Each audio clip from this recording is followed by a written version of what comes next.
"Ethan, she's coming." Marcus's voice shook as he adjusted his tie. "Don't say anything stupid this time." "I never do," I said, though my face was already forming that fake polite smile I used every morning. "How bad can it be?" "She's just a person!" "She's Ava Hartman," he hissed. "She fired Tom last week for breathing too loud," I snorted. "Maybe Tom deserved it." His nose always sounded like a dying engine. Marcus groaned. "You're gonna get us both killed." The elevator doors opened with a soft ding. Silence fell across the floor like a curtain. Every keyboard stopped. Every cough died mid-throat. I didn't need to look up to know she'd arrived. Ava Hartman, the woman everyone feared. Her heels clicked across the marble like a countdown. "Good morning," she said, voice cold and smooth. "Where's the weekly report?" "Sent it last night," I said, standing before I could stop myself. Her gaze slid to me, sharp, calculating. "And you are?" "Ethan Cole," I said. "New project analyst." "Ah." Her eyes didn't blink. "You're the one who thinks deadlines are flexible." "I call them motivational suggestions," I muttered. Her brow arched slightly. "Interesting philosophy." She turned, speaking to the team. "Results matter more than excuses. I expect precision, not personality." She walked away and the office exhaled. Marcus dropped into his chair. "Why do you keep poking the bear?" he whispered. "Because someone has to remind her she's human." "Human? She's a machine wearing heels." I smiled faintly. "A beautiful machine." He stared. "You like her?" "Of course not," I said quickly. "I respect her. I fear her. And maybe I imagine her malfunctioning and setting off the sprinklers once in a while." He laughed under his breath. "You're insane." "Probably," I said. "But it keeps me awake." Lydia from HR appeared beside us, holding her ever-present tablet. "The CEO wants everyone in the main hall in 10 minutes, she said. "Mandatory. What's this about?" Marcus asked. She smirked. "You'll see. Try not to say anything clever, Ethan. It confuses her." "Wouldn't dream of it," I said. As she left, I whispered, "HR, the true surveillance system." 10 minutes later, we stood in the hall. Ava stood on the stage, surrounded by screens showing the company logo. Her presence filled the room like static. "Good morning," she began. "Starting next month, we're launching a wellness initiative, the Neural Sync Project, a chance to connect leadership and staff on an emotional level." I leaned toward Marcus. "Sounds like a fancy way to read our minds." "Shh," Ava continued. "One volunteer from management, one from staff. Random pairing. The AI will temporarily link emotional states to promote empathy and communication." I nearly laughed. "Empathy? From her?" Lydia called out. "We'll select a test pair right now." A soft buzz rolled through the crowd as she pressed something on her tablet. The large screen flickered. 2 names appeared, Ava Hartman, Ethan Cole. Marcus turned to me, eyes wide. "You're dead." Ava looked at the screen, then at me. No emotion, just a faint nod. "Mr. Cole," she said. "Seems fate enjoys irony." "I prefer to think fate has a sense of humor," I said. A few people snickered, then quickly pretended they hadn't. Ava's stare silenced the room. "Tomorrow, 10 a.m., she said. "Conference room B, don't be late." When the meeting ended, Marcus grabbed my arm. "What did you do?" "Nothing," I said. "Maybe the system just hates me." "Ethan," he whispered, "this is suicide. Relax, it's just a tech demo. I'll wear a helmet and smile." He didn't smile back. "You don't get it. Nobody gets near her. Nobody talks back. And now you're linked to her brain or whatever that thing does." "Maybe I'll finally understand why she hates joy," I said. That earned a nervous chuckle. Still, my stomach tightened. Later, as I packed my things, Lydia strolled by again. "Big day tomorrow," she said. "Make sure your mind is presentable." "Why? You think she'll read my thoughts?" Her smile didn't reach her eyes. Who knows? Technology surprises us. When she left, I stared at the black glass walls of the office. My reflection looked as fake as my smile. In my head, I muttered, "If she really could hear me, she'd fire me twice." The elevator chimed again. Ava stepped out, holding a tablet. "Mr. Cole," I froze. "Yes, ma'am?" "Try not to think too loudly tomorrow," she said, then walked away. I blinked. "Wait, what?" She didn't turn. Just waved one hand and disappeared into her office. Marcus peeked over his desk. What did she say? I swallowed. Something impossible. What? That she heard me. And for the first time that day, I didn't have anything clever to say. The next morning felt heavier than usual. The office buzzed with rumors about the neural sync event. I tried to drink my coffee, but even that tasted like regret. Marcus leaned over my desk. You look like a man walking to his funeral. Just another Wednesday, I said. Except this one involves mind control. You're still joking? I joke when I'm terrified, he sighed. You should call in sick. And miss the chance to see our Queen of Ice connect with human emotions? Never. Lydia appeared out of nowhere, tablet in hand, wearing that fake HR smile. Mr. Cole, Ms. Hartman requested your presence in conference room B, 10 minutes. I blinked. Already? I thought this was a group thing. It is, she said, tapping the tablet. But you're her test partner, congratulations. Congratulations, I muttered. Feels more like an execution notice, Marcus whispered as she walked off. If you die, I'm keeping your chair. I shot him a look. Touch my chair and I'll haunt you. The conference room was all glass and silence. Ava stood by the table, flawless as ever, staring at two sleek silver headsets connected by a glowing cable. She didn't look up when I entered. You're late. By 30 seconds, I said. That's within human tolerance. I prefer precision. Yeah, I said quietly. I've noticed. She finally looked at me, eyes cold but calm. Sit, I sat. The chair was too soft, the air too sharp.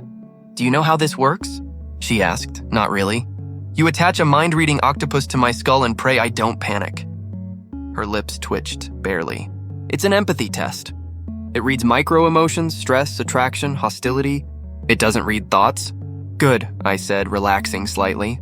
Because mine are a little loud. She handed me the headset. Put it on! As the metal touched my temples, a pulse of warmth spread through my skull. This thing better not fry my brain.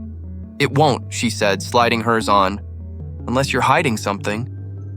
I'm hiding my terror behind sarcasm. That count? Always, she said flatly, then pressed a button. The lights dimmed. The screen on the wall showed two glowing orbs, one labeled Ava Hartman, the other Ethan Cole. A voice from the speaker said, Sync initializing. Neural bridge forming. I felt a hum in my chest like static crawling up my spine. Weird, I whispered. Focus, Ava said. Trying. Your pulse is elevated. That's because you scare me. Honesty, impressive. The machine beeped louder. The orbs pulsed faster. My head buzzed. Then suddenly she flinched. Her hand gripped the edge of the table. What did you just think? I frowned. Nothing. I thought you were handling this like a robot. Why? Her eyes snapped open, sharp as glass. Ethan, did you just think I'm a heartless robot? My blood froze. Wait, you heard that? She stared at me like I'd confessed to murder. Say it again. I didn't say it. I thought it. Her voice dropped. I know, I laughed nervously. Oh no, this can't be real. She looked down at the console. The sync. It must have gone deeper than intended. It's reading your internal cognition patterns. A meaning? Meaning I can hear everything you're thinking. I blinked. Everything? Like everything? Apparently. I tried to think of nothing, but my brain screamed, don't think of her lips, don't think of her lips. Her eyes widened slightly. Oh, come on, I shouted. Stop listening. I can't help it. She snapped. You're broadcasting every thought like a megaphone. I'm panicking. Of course my brain's loud. Control it. Lady, I can't even control my coffee intake. The headset beeped again, a warning tone. Sparks flickered on the console. Should we stop? I asked. No, she said quickly. I need to understand this. Keep talking. Talking? You mean thinking out loud? She smirked faintly. That's new. You're actually speechless. I'm thinking about resigning. I heard that too. This is insane, I muttered. What else are you hearing? Frustration, sarcasm, guilt. Guilt. You think I'm cruel, she said quietly. You hate working under me, I froze. That's complicated. Explain it. I think you're terrifying. But also, I swallowed hard. Kind of admirable. You built something no one else could. She didn't reply. The room hummed like a storm. I also think you need to breathe more, I said, trying to break the tension. Her mouth twitched again. You mock me even now. It's a defense mechanism, her tone softened. You really think I'm heartless?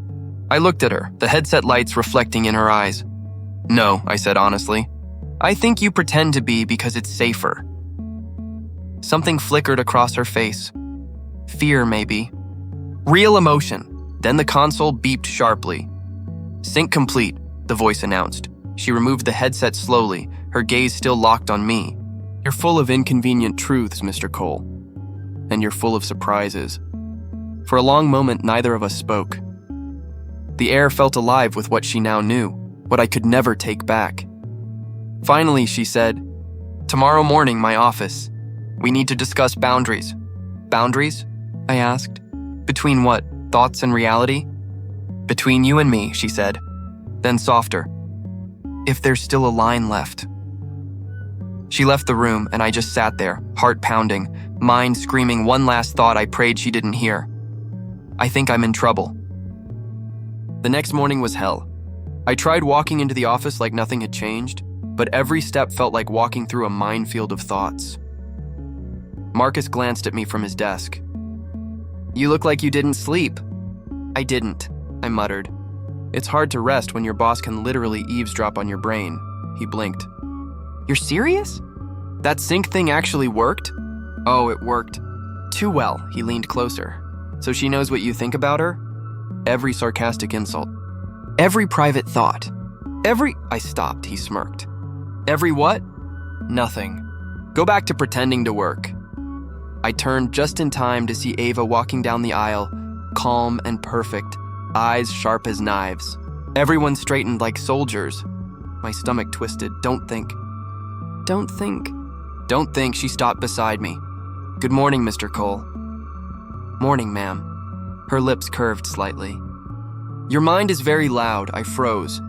"You're still hearing me?" "Apparently," she said. "It fades, then returns. Unstable connection. Fantastic. My brain has bad Wi-Fi," a tiny smirk. "You should work on your filter." I swallowed hard. "Yes, ma'am." She walked away, and I could swear she was enjoying this. Marcus whispered, "She smiled at you." "That's terrifying." "Yeah," I said. "Like being smiled at by a shark." All morning it kept happening. She'd walk past, pause, glance at me like she'd heard something she shouldn't. Once, when I thought she actually looks human when she's not glaring, she turned, eyebrows raised. "You were saying?" "Nothing." Her eyes narrowed. "Liar," the team snickered. My face burned. "Just thinking about work." She turned back to her tablet. "Keep doing that. It's rare for you." By noon, I was mentally exhausted. Every thought felt like shouting into a microphone she controlled. At lunch, Marcus and I sat in the cafeteria. "Maybe she'll forget," he said. "She doesn't forget anything," I said. "She probably remembers what everyone ate 3 weeks ago." "Then think nice things about her," he suggested. "Like what?" "Wow, you terrify me in high heels?" He grinned. "Exactly," I groaned. "You're not helping," a voice came from behind me. He's not wrong. I nearly dropped my fork. Ava stood there holding a tray. "You eat?" I blurted out before I could stop myself. Her eyes flicked toward me. "What did you think I lived on?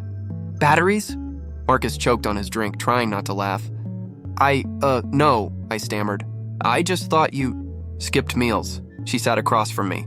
"You think too much, Mr. Cole." "I noticed," I said. "It's become a workplace hazard." She studied me. "Your sarcasm is impressive. You use it to hide anxiety, or to survive this company," I muttered. Her tone softened. "You're not as careless as you pretend to be." That caught me off guard. "Excuse me?" "You act detached, but you care. About the work. The people. Even about me, though you hate admitting it, I almost choked. You can't just say that out loud." "I don't need to," she said. "You already thought it," I rubbed my face. "You're enjoying this, aren't you?" "Maybe," she said quietly. "Maybe I find it refreshing. People lie. Thoughts don't." For a moment, there was silence. The cafeteria noise faded around us. She looked tired, not scary, just human.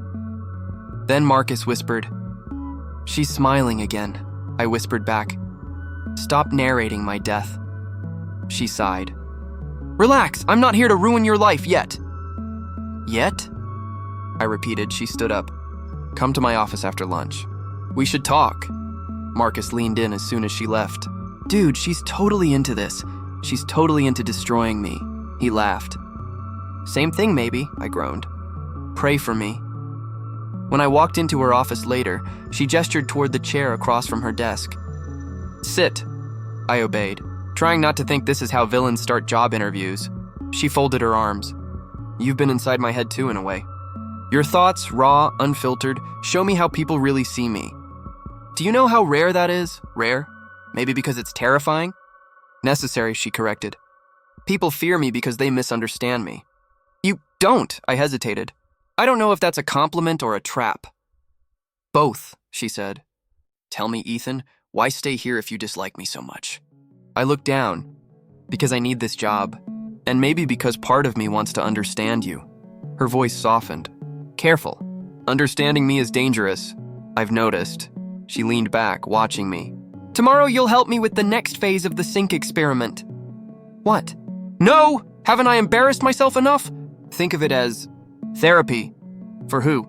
For both of us. I stared at her, trying to read her expression. You're serious. Always, she said. Then her eyes met mine. And for the record, I don't mind your thoughts. Even the rude ones, really? They're honest, she said quietly. And I've lived too long surrounded by lies. When I left her office, my chest felt weirdly light, like humiliation had turned into something else.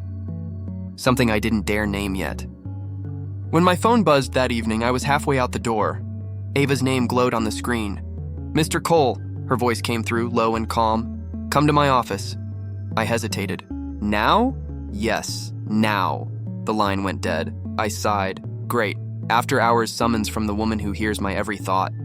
What could go wrong? When I stepped into her office, the lights were dim.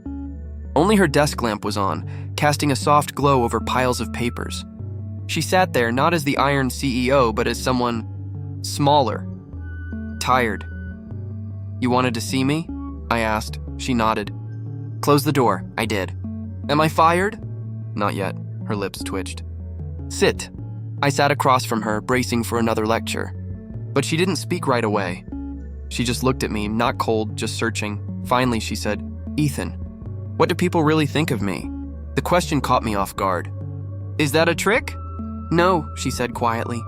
I want the truth. I stared at her. You can already read my thoughts. Isn't that enough honesty for one lifetime? I want to hear you say it, she said. Out loud, I hesitated, then sighed. Fine, you're terrifying. Brilliant, but cold. No one knows what you're thinking, and that scares them. You don't praise anyone, you just point out flaws. You expect perfection from people who can barely keep up. And half the office thinks you'd sell your soul for a better quarterly report. Her expression didn't change. Go on, I swallowed. You act like emotions are a weakness. Like compassion is a liability. People think you enjoy control more than success.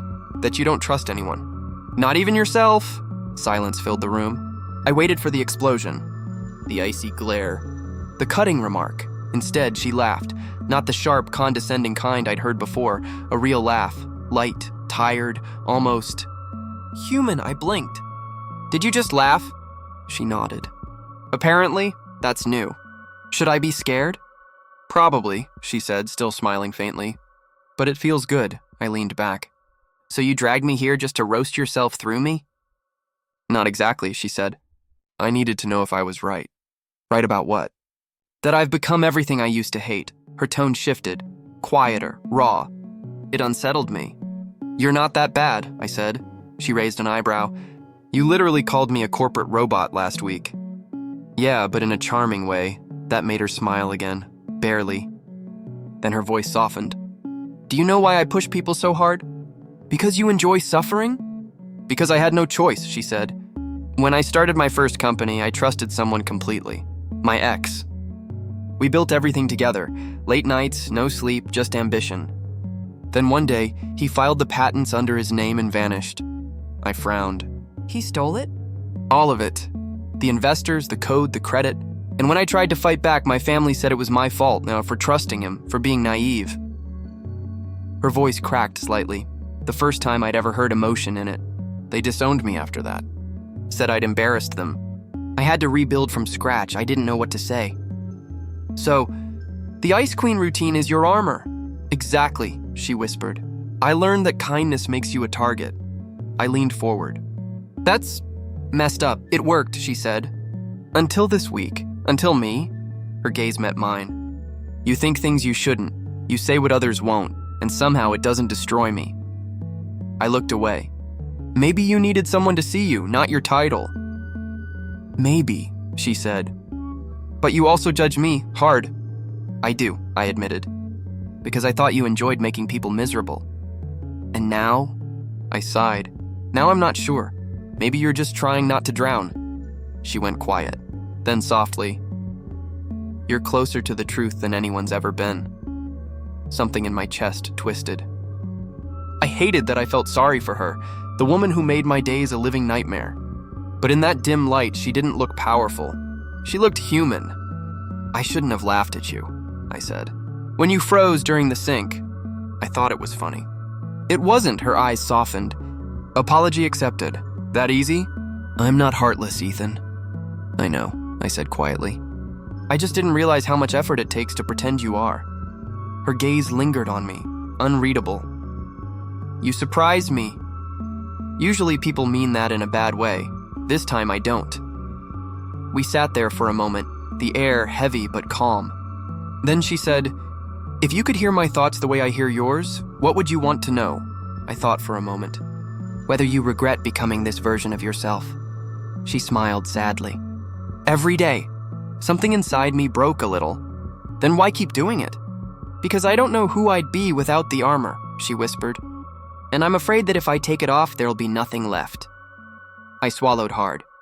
You'd be surprised, she tilted her head. Would I? I think there's more to you than you want people to see. Maybe you just forgot how to show it. Her voice dropped to almost a whisper. And you think you can remind me? Maybe, I said. If you stop firing people for existing, that earned another soft laugh. Noted. We sat in silence again, the city lights flickering through her window. Then she said quietly, you make it difficult to hate you. Good, I said, because I'm starting to hate myself less around you. Her eyes met mine. Tired, warm, alive. For the first time, I didn't see my boss. I saw the woman she'd buried to survive, and for the first time, I didn't want to roast her. I wanted to understand her. The office felt colder that morning. Whispers chased me through the halls like smoke. Eyes followed me. Phones went silent when I passed. Something was wrong, badly wrong. Marcus caught up beside me. You heard? Heard what? I asked. They're saying someone's been leaking project files. Finance reports, prototypes, everything. Security traced the logins. And? He hesitated. Yours came up. My stomach dropped. That's impossible. I know, man, he said quietly. But Lydia's already talking to legal. Perfect. The HR queen had her claws out. I walked straight to Ava's office before my brain could talk me out of it. She looked up from her desk, eyes sharp. You're early. There's a rumor, I said. Apparently I'm the mole. I know, she said, you know. I got the report at 6 a.m. She leaned back. You didn't do it. Her certainty stunned me. You're sure? I synced with you once, remember? She said softly. If you were guilty, I'd know. I exhaled, tension easing a little. Thank you. But the others, I'll handle them. You'll what? I said I'll handle it, she repeated. Let them talk. I'll shut it down. That's going to make you a target, I said. She smirked. They've always aimed for me. I just learned to shoot back. Before I could answer, Lydia stormed in. Ava, we need to talk privately. No, Ava said. Say it here. Lydia's gaze flicked to me. He shouldn't be. He stays. Ava's voice was pure steel. Lydia crossed her arms. Fine. Security confirmed multiple logins from Ethan's account accessing restricted files. We can't ignore this. Show me the logs, Ava said. Lydia handed her a folder. We can't risk investor trust. If word gets out, we're finished. Word got out because someone wanted it to, Ava said. And it wasn't him, Lydia frowned. You're defending him? After everything you preach about accountability? I'm defending the truth, Ava said evenly. Ethan was with me in 2 of those time frames, I blinked. I was? She gave me a quick glance that said, don't question it.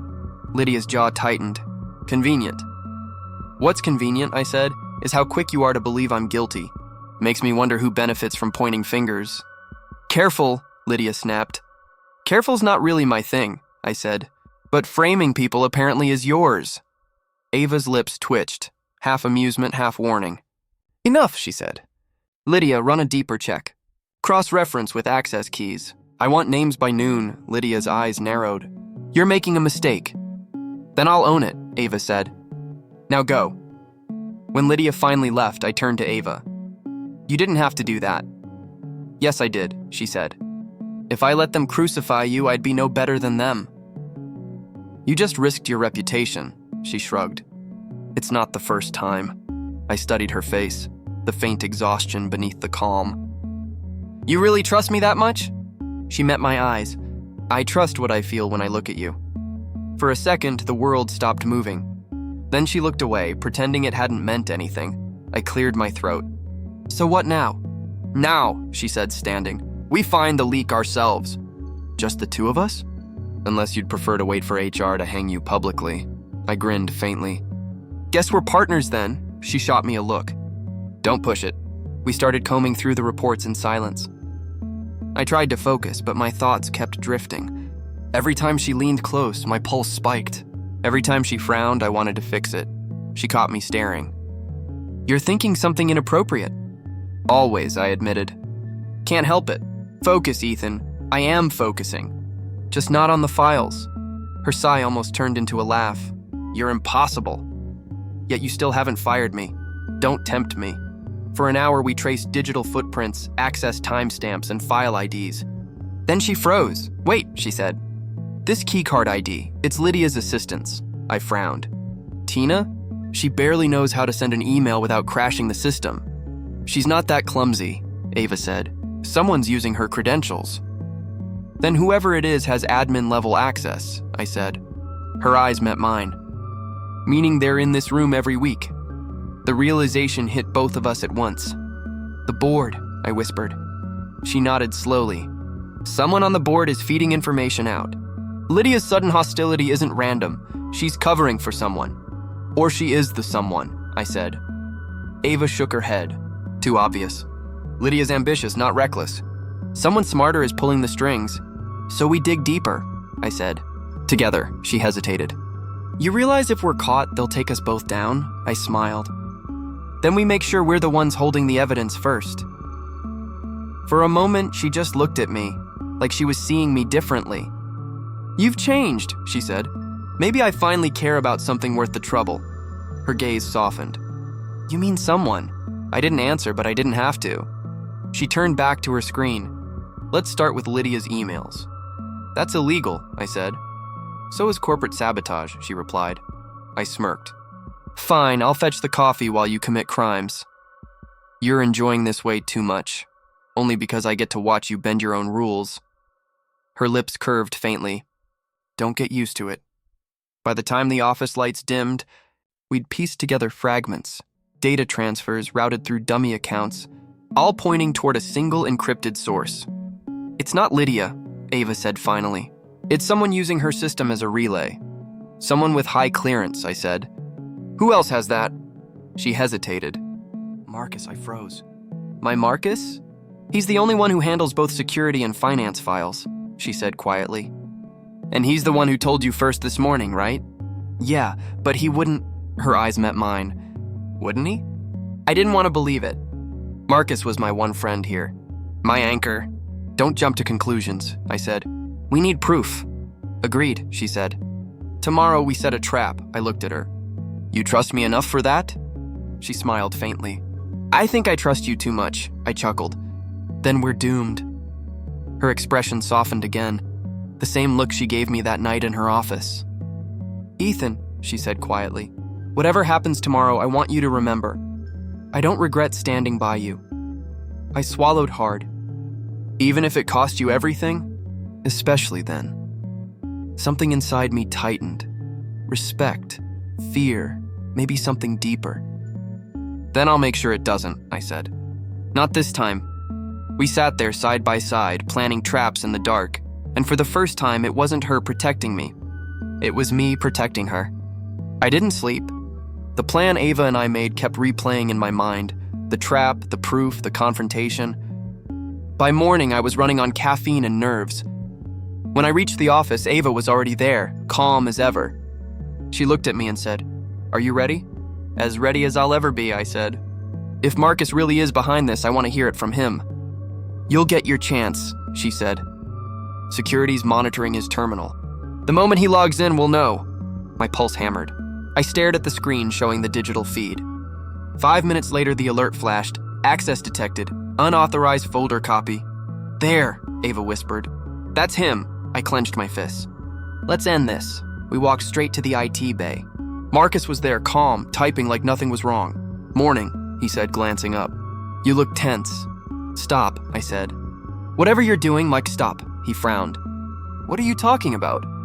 Ava stepped forward. "We traced the leaks, Marcus. Every file points back to your access key." He leaned back in his chair, a smirk spreading. "So that's what this is. The Golden Boy and the Queen teaming up. Why?" I asked. "Why would you do this?" "Why not?" he said. "You think I liked watching you get everything handed to you? The attention, the praise, even her trust." I froze. "Her trust?" He laughed. "Come on, Ethan. You think nobody noticed how she looks at you? How you suddenly became her pet project?" "Watch your mouth," I said, stepping closer. "Or what? You'll think mean things about me until she hears them?" His grin widened. "Face it, you're just as pathetic as the rest of us. You just hide it better." Ava's voice cut through the tension. "You leaked company data, Marcus. You're finished." "Finished?" he said. "You think firing me fixes anything?" "I've already sent everything. Files, reports, all of it. The investors, the board, the media. By tonight, this place will burn." My stomach dropped. "What did you do?" He turned to me. "What you should have done a long time ago. Take her down." I grabbed his collar. "You're insane." "Maybe," he said, smirking. "But I'm free." Ava pulled me back. "Let him go." Marcus brushed his shirt and grinned. "You really don't get it, do you? She's not worth it, Ethan. None of this is. She'll turn on you the second it's convenient." "She won't," I said. He snorted. "Oh, she will." "You think she trusts you now? Wait till she sees what I sent." "What did you send?" I asked. He looked straight at me. "Your messages. Every rant, every insult, every sarcastic thought you typed about her when you thought no one would read them." My throat went dry. "You didn't." "Oh, I did. Screenshots, emails, all neatly packaged with a little note about your partnership with her. Looks like you two planned the leaks together." "Romantic, really?" Ava's expression shifted. Not anger, just hurt. Deep, silent hurt. "Marcus," she said softly. "Leave." He smiled. "Gladly. Enjoy the fireworks." He walked out, leaving the silence heavier than before. Ava turned to me slowly. "Is it true?" "Not like he made it sound," I said. "Those messages, but they were months ago." I was angry. "You were a monster," she finished for me. "I didn't mean it." Her eyes stayed cold. "Then why did you write it?" "Because back then, I hated everything. The pressure, the silence, the way you made me feel small. I said things I shouldn't have. But you meant them." "No," I said. "Not anymore." She stared at me for what felt like forever. Then she said quietly, "The damage is done." Before I could respond, her phone buzzed. She glanced at the screen and her face paled. "What?" I asked. "The servers," she whispered. He wiped them. "What?" "All our data. Every file, every backup, gone." She stumbled toward her desk, typing furiously. He wasn't bluffing. The screens around us flickered red. System failure. Data corrupted. I felt my chest tighten. "Can we stop it?" "Too late," she said. "He's already released the press dump. The stock will crash by morning." I ran a hand through my hair. "We'll fix it. We'll explain." "To who?" She snapped. "The board? The investors? They'll believe the screenshots. They'll think we were in on it. I'll take the blame," I said. "Tell them it was me," her voice broke. "And confirm his story?" "No, you're not doing that." "Then what do you want me to do?" I shouted. "Just stand here while everything burns?" She closed her eyes. "I want you to leave." The words hit harder than I expected. "Ava, leave," she repeated, quieter this time.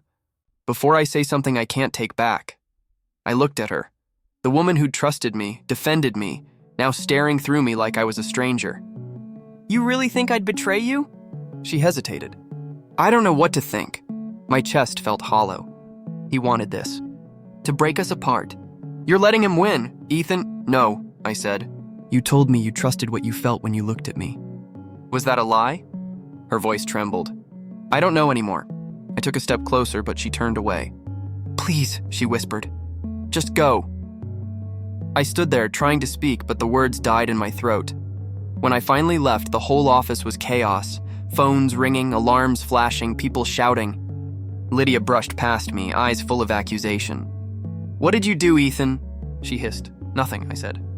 But you'll believe whatever you're told, won't you? She smirked. Always said you'd bring trouble. I kept walking. Outside, the sky was gray, matching the storm inside my chest. My phone buzzed again. News alerts. Hartman Dynamics stock plummets. CEO under fire for data leak. Sources claim internal conspiracy. I scrolled through the screenshots Marcus had sent. My words, cruel, bitter, taken out of context, now weaponized against her. Against me.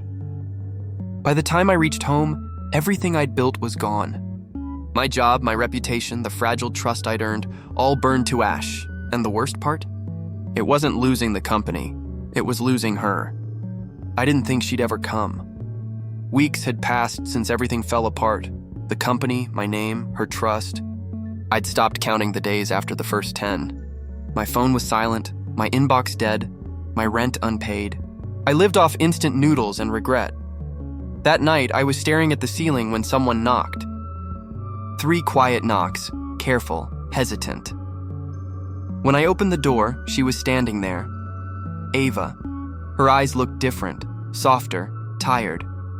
She wasn't the woman who commanded rooms anymore. She was just... Her, can I come in? She asked. I nodded and stepped aside. Yeah, she walked in slowly, scanning the mess. You've... redecorated. Minimalism, I said. Unintentional. She almost smiled. Almost. You look terrible. Thanks. I've been working on it. Silence followed. Thick, awkward, too full of ghosts. Finally, I said, Why are you here? She turned to me, her voice low. Because I was wrong. I froze. About what? About you, she said. About everything. I didn't answer. I didn't trust my voice. She took a slow breath. I found proof. Marcus was behind all of it. He used your old messages, forged half the emails, routed data through your account. I traced it. It's over. Over? I laughed softly. You mean he's caught? No, she said. He's gone. Took the money and disappeared. The board's investigating, but there's nothing left to save. I sank into the couch. So that's it. Hartman Dynamics, dead, she nodded. Everything I built, gone in a week. The room went quiet again. She didn't cry, but I could see the effort it took not to. I wanted to tell you sooner, she whispered. But I didn't know how. You could have called. I thought you hated me. I tried, I said. Didn't stick. She sat down across from me, folding her hands in her lap. You lost everything because of me. No, I said. I lost it because I trusted the wrong person. She looked up. You mean Marcus? Yeah, him. And maybe myself. She hesitated. And me? I met her eyes. I don't know. For a long time, neither of us spoke. The only sound was the hum of the fridge and the city breathing outside my window. Finally, she said, Do you still think I'm heartless? I let out a shaky breath. No. I think you're the only real thing left in this fake world. Her lips trembled just a little. You shouldn't say things like that. Why not? Because I'll believe you, I smiled faintly. Maybe that's the point. She looked away, then back at me. You don't know what it's like to lose everything you built. Sure I do, I said. I lost you. Her eyes flickered, and for the first time, she didn't hide behind her calm. You don't make this easy, do you? Never learned how. She exhaled softly. When Marcus sent those messages, I wanted to believe you, but I kept hearing your words in my head. The things you wrote. I was angry, I said quietly. You scared me. Scared you? Yeah. You were everything I wanted to be. Controlled, certain, untouchable. And I hated that I cared what you thought. She looked down at her hands. I cared too. I almost laughed. Could have fooled me. I know, she said. I made it easy to hate me. But when I found those files, when I realized what Marcus did, I didn't think about the company. I thought about you, what it must have felt like, losing everything because of me. It hurt, I said simply, but not because I lost my job, because you looked at me like I was one of them. I know, she whispered, and I'm sorry. Something in her tone cracked through the bitterness. I didn't know if it was forgiveness or exhaustion, but I didn't care. It was real. She glanced around the apartment. You've been living like this? Survival chic, I said. Very exclusive, she laughed, a soft, broken sound. I missed that. What? My sarcasm? Your voice, she said. That hit harder than I wanted it to. Ava, she looked up. What? If you came here to apologize, you've done it. If you came for something else, you should tell me now. She hesitated, then stood. I don't know why I came. Maybe I just needed to see if you'd still open the door. I did. Yes, she said, smiling faintly. You did. The silence returned. Not heavy now, just full. After a while, she said, Do you hate me? No, I said. That'd be easier, she nodded slowly. I should go. You don't have to. I do, she said. But thank you. I followed her to the door. She paused before leaving, her hand on the knob. Ethan, she said quietly. Yeah? If I'd believed you that day, do you think things would have been different? I thought about the chaos, the anger, the quiet nights since. Then I said, yeah, but maybe we needed to lose everything to know what was real. She looked at me one last time, not as my boss, not as my enemy, just as Ava. Goodbye, she whispered. See you, I said. When the door closed, the silence stayed. But this time it didn't hurt, it just existed. And for the first time in weeks, I could breathe. I thought I'd never see her again. 2 weeks had passed since that night, since the silence, since the door closed and left me with my thoughts.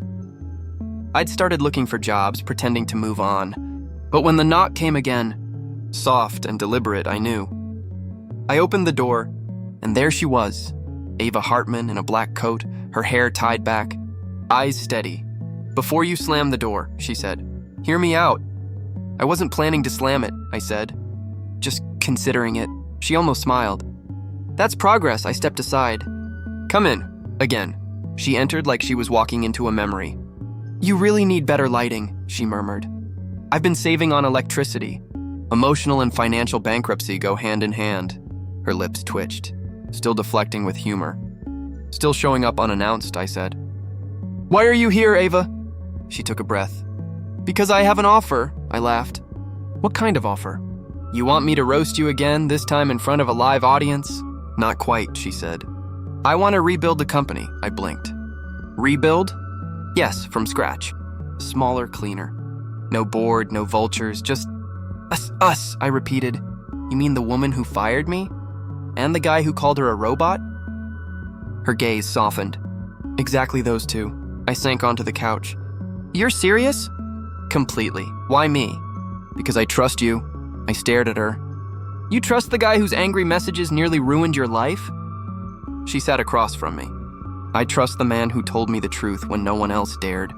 The one who saw past what I pretend to be. My chest tightened.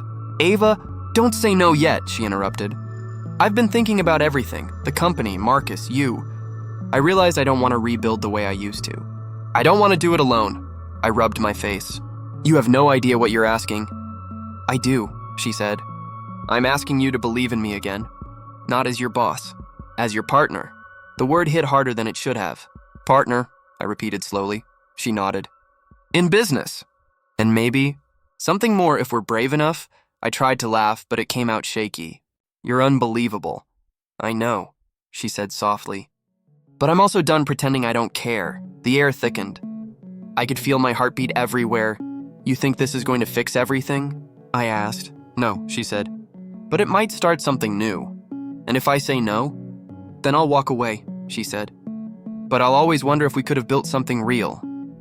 I looked at her, the woman who once terrified me. Now sitting there, fragile but fierce, offering me a hand into the fire again. Do you really believe we can rebuild? I asked quietly. I believe in you, she said. And that's a start. I exhaled slowly. You're insane. Probably, she said. But you like that about me. I chuckled despite myself. You're not wrong.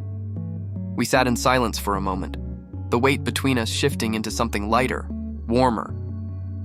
Finally, I said, if we do this, it's not about revenge. It's about doing it right this time, she nodded. Agreed, and no secrets. No masks, her eyes held mine. Then you'll have to stop hiding behind jokes, I smirked. Low blow. Fair one, she said. I leaned back, studying her. You've changed. So have you, she said. You stopped hating me. I stopped pretending I did. Her lips curved into a small smile. That's progress. She reached into her coat pocket and placed a small silver key on the table. What's this? I asked. Office space downtown. Empty for now. I thought we could fill it. Together. I stared at it, then at her. You really mean it? I do, she said. You think too loud, Ethan. But I like hearing you. Something inside me broke open. The sarcasm, the walls, all of it. I laughed, but my voice trembled. That's probably the most dangerous thing you've ever said. She smiled softly. Then I guess we're both in danger. I picked up the key, feeling its weight. Okay, I said. Let's rebuild. Her eyes glimmered, and for the first time since everything fell apart, she looked at peace. Together? She asked.